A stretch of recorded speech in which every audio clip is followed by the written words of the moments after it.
Hi friends, welcome back to our channel. Friends, మన channel cricket సంబంధించిన ప్రతి చిన్న అప్డేట్ మన ఛానల్లో రెగ్యులర్ అవర్స్ ఉంటాయి. ఇంకా మన ఛానల్ని సబ్స్క్రైబ్ చేసుకోకపోతే ఫ్రెండ్స్ ఉంటేనే సబ్స్క్రైబ్ చేసుకోండి అండ్ పక్కన బిల్ని యాక్టివేట్ చేసుకోండి. అండ్ అదే ఇంకా మన వీడియోని లైక్ చెప్తే ఫ్రెండ్స్ ఉంటేనే లైక్ చేసి మన వీడియోలకి అయితే ఎంటర్ అవుదాం. ఫ్రెండ్స్, తప్పకుండా లైక్ చేయండి. లైక్ చేస్తే మన వీడియో మార్కెట్కి ఫాస్ట్ రీచ్ అవుతుంది. ఇక ఐసీసీ 2025 ఛాంపియన్స్ ట్రోఫీకి అయితే అక్కడ స్క్వాడ్ అయితే రిలీజ్ చేసింది అక్కడ బీసీ అయితే. ఇక దానికన్నా ముందున్న ఇంగ్లాండ్తో జరిగే ఓడిఐ సిరీస్ కూడా స్క్వాడ్ అయితే రిలీజ్ చేసింది. ఈ స్క్వాడ్స్ లో మరి కొంతమంది బిగ్ ప్లేయర్స్ నేమ్స్ కూడా మనకైతే కనబడతలేవు. సో ఓవరాల్ గా చూసుకుంటే కొన్ని సర్ప్రైజింగ్ డిసిషన్స్ కూడా తీసుకున్నారని చెప్పుకోవచ్చు. అక్కడ మెయిన్ గా చూసుకుంటే శుభ్మన్ గిల్ కి వైస్ కెప్టెన్సీ బాధ్యతలే తెచ్చిళ్ళు. అండ్ అక్కడ మనం చూసుకుంటే మరి టాప్ 5 ఒక్క లెఫ్ట్ హ్యాండర్ కూడా మనకైతే కనబడతలేరు. ఇన్ఫాక్ట్ జేసల్ ఉన్నప్పుడు కూడా మరి శుభ్మన్ గిల్ అయితే వైస్ కెప్టెన్సీ బాధ్యతలు అయితే తీసుకున్నాడు కాబట్టి మరి అక్కడ ఖచ్చితంగా శుభ్మన్ గిల్ అండ్ రోహిత్ శర్మ ఓపెనింగ్ లో బరిలోకి దిగుతారు. ఇక తర్వాత విరాట్ కోహ్లీ, శ్రేయస్ అయ్యర్ యాజ్ యూజువల్ ఉంటారు. సో మనకి టాప్ లో ఒక లెఫ్ట్ హ్యాండర్ అనేది మనం చాలా అంతలా మిస్ అవుతున్నాం. మరి చూడాలి మరి ఏ విధంగా ముందుకు వెళ్తారనేది మనకి చాలా అంతలా ఇంట్రెస్టింగ్ కనబడుతుంది.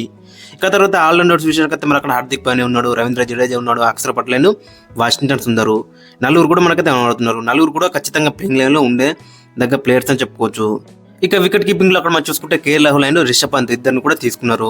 బట్ అక్కడ చీఫ్ సెలెక్టర్ ఏమంటుండే ఖచ్చితంగా ఫస్ట్ ప్రయారిటీ రిషబ్ పంత్ కి ఉంటా అంటున్నాడు. మరి చూడాలి మరి కేఎల్ రాహుల్ కూడా గత వరల్డ్ కప్ లో చూసినాక మనం ఏ విధంగా రాణించిండో. సో ఓవరాల్ చూసుకుంటే మరి వీళ్ళిద్దరి మధ్య ఖచ్చితంగా పోటీ అయితే ఉంటుంది. ఇక బౌలింగ్ విషయానికి అయితే అక్కడ కుల్దీప్ యాదవ్ ఉన్నాడు, జస్ప్రీత్ బుమ్రా, మొహమ్మద్ షమి, హర్షదీప్ సింగ్. బౌలింగ్ లో మాత్రం ఖచ్చితంగా మహమ్మద్ సిరాజ్ అయితే ఖచ్చితంగా మిస్ అవుతున్నాడు అని చెప్పుకోవచ్చు.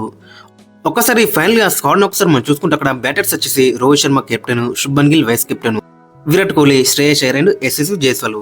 ఇక వికెట్ కీపర్స్ వచ్చేసి అక్కడ కేఎల్ రాహుల్ అండ్ రిషబ్ పంత్. ఇక ఆల్రౌండర్స్ వచ్చేసి అక్కడ హార్దిక్ పాండ్యా, రవీంద్ర జడేజా, అక్షర్ పటేల్, వాషింగ్టన్ సుందర్. ఇక బౌలర్స్ వచ్చేసి Kuldeep Yadav, Jasprit Bumrah, Mohammed Shami and Arshdeep Singh. And England తో జరిగే వన్డే సిరీస్ కూడా సేమ్ స్క్వాడ్ అయితే ఉంటుంది. బట్ అక్కడ జస్ప్రీత్ బుమ్రా ప్లేస్ లో హర్షిత్ రాణా అయితే తీసుకున్నారు. అది ఒకటే మార్పు అయితే ఉంటుంది అక్కడ ఇంగ్లాండ్ తో జరిగే వన్డే సిరీస్ లో. ఇక ఓవరాల్ చూసుకుంటే మరి స్క్వాడ్ మాత్రం చాలా బెటర్ ఉన్నప్పుడు కూడా మరి అక్కడ మనకు బౌలింగ్ లో చూసుకుంటే చాలా ఇంజురీ ప్లేయర్స్ అయితే మనకైతే కనబడుతున్నారు. కుల్దీప్ యాదవ్ కూడా ఇంజురీ నుంచి కంబ్యాక్ చేస్తున్నాడు. ఇక జస్ప్రీత్ బుమ్రా ఆల్రెడీ ఇంజూర్ అయింది. అతను కూడా మరి మ్యాచెస్ వరకు ఎంతవరకు ఫిట్ అవుతారో ఇంకా ఎవరికైతే తెలియదు. ఇక మొహమ్మద్ షమి కూడా ఆల్రెడీ ఇంజూరీ నుంచి కంబ్యాక్ చేస్తున్నాడు. ఇక హర్షదీప్ సింగ్ కూడా ఓడిఐ ఫార్మాట్ లో అంత పెద్ద మంచి రికార్డ్ అయితే లేదు. సో ఓవర్లో చూసుకుంటే మరి చాలా మనకి ప్రాబ్లమ్స్ అయితే కనబడుతున్నాయి, ముఖ్యంగా బౌలింగ్ డిపార్ట్మెంట్ లో. సో మరి ఏ విధంగా ముందుకు వెళ్తారు అనేది మనకు చాలా ఇంట్రెస్టింగ్ కనబడుతుంది. అక్కడ మొహమ్మద్ సిరాజ్ అయితే ఓడిఐ ఫార్మాట్ లో చాలా మంచి రికార్డ్ అవుతుంది. బట్ అతను అయితే కన్సిడర్ అయితే చేయలేదు. ఇక ఓవరాల్ చూసుకుంటే మరి బౌలింగ్ అనేది కొంచెం మనకి వీక్ గా కనబడుతుంది. ఒకవేళ ఇట్లా జస్ప్రీత్ బుమ్రా 100% ఫిట్ ఉంటే మాత్రం చాలా బెటర్ అయితే ఉంటుంది. ఒకవేళ ఇట్లా బుమ్రా ఫిట్ లేకపోతే మాత్రం ఖచ్చితంగా చాలా ప్రాబ్లం అయితే ఉంటుంది. ఇక బ్యాటింగ్ విషయానికి అయితే మరి అక్కడ ఓపెనింగ్ లో మనం ఫస్ట్ చెప్పుకున్నాం అక్కడ లెఫ్ట్ రైట్ కాంబినేషన్ మిస్ అవుతున్నాం. ఇక number 3 Virat Kohli as usual ఉంటాడు, 4 లో శ్రేయస్ అయ్యర్ ఉంటాడు. టాప్ 4 మొత్తం అక్కడ రైట్ హ్యాండర్సే. ఇక తర్వాత అక్కడ మనం చూసుకుంటే ఒకవేళ ఇట్లా కేఎల్ రాహుల్ వికెట్ కీపర్ గా ఆడితే మాత్రం ఖచ్చితంగా అతను ఉంటాడు. ఇక తర్వాత హార్దిక్ పాండ్యా. టాప్ 6 మొత్తం అక్కడ మనం చూసుకుంటే మొత్తం అక్కడ రైట్ హ్యాండర్సే కనబడుతున్నారు. సో కాబట్టి ఇక్కడ కూడా మనకి కొన్ని ప్రాబ్లమ్స్ ఉండే ఛాన్స్ అయితే మనకి ఎక్కువ కనబడుతుంది. ఒక్కసారి ఈ స్క్వాడ్ లెక్కలు ఒకసారి మనం కాంబినేషన్ ఒకసారి చూసుకుంటే ప్లేయింగ్ లెవెన్ అక్కడ మరి ఓపెనర్స్ వచ్చేసి యాజ్ యూజువల్ గా Rohit Sharma captain and Shubman Gill vice captain. ఇద్దరు ఓపెనింగ్ లో బరిలోకి దిగుతారు. ఇక బ్యాకప్ ఓపెనర్ యశస్వి జైస్వాల్ కూడా ఛాన్స్ ఇచ్చే అవకాశం అయితే ఉంటుంది. ఇక నెంబర్ 3 లో విరాట్ కోహ్లీ. ఇక నెంబర్ 4 అక్కడ మనం చూసుకుంటే శ్రేయస్ అయ్యర్, 5 లో కేఎల్ రాహుల్, రిషబ్ పంత్. బట్ అక్కడ మనం మెయిన్ గా చూసుకుంటే చీఫ్ సెలెక్టర్ ఏమన్నారు అంటే అక్కడ అజిత్ అగర్ గారు ఫస్ట్ ప్రయారిటీ అయితే అక్కడ రిషబ్ పంత్ కి ఇస్తారట. మరి చూడాలి మరి అతనికి ఇస్తే బెటర్ అయితే ఉంటుంది. ఎందుకంటే టాప్ లో మొత్తం అక్కడ మనకి లెఫ్ట్ హ్యాండర్స్ అయితే కనబడతలేరు. సో రిషబ్ పంత్ కి ఇస్తే మాత్రం చాలా బెటర్ అయితే ఉంటుంది. ఇక 6 లో అక్కడ మనం చూసుకుంటే హార్దిక్ పాండ్యా, 7 లో రవీంద్ర జడేజా, 8 లో వాషింగ్టన్ సుందర్.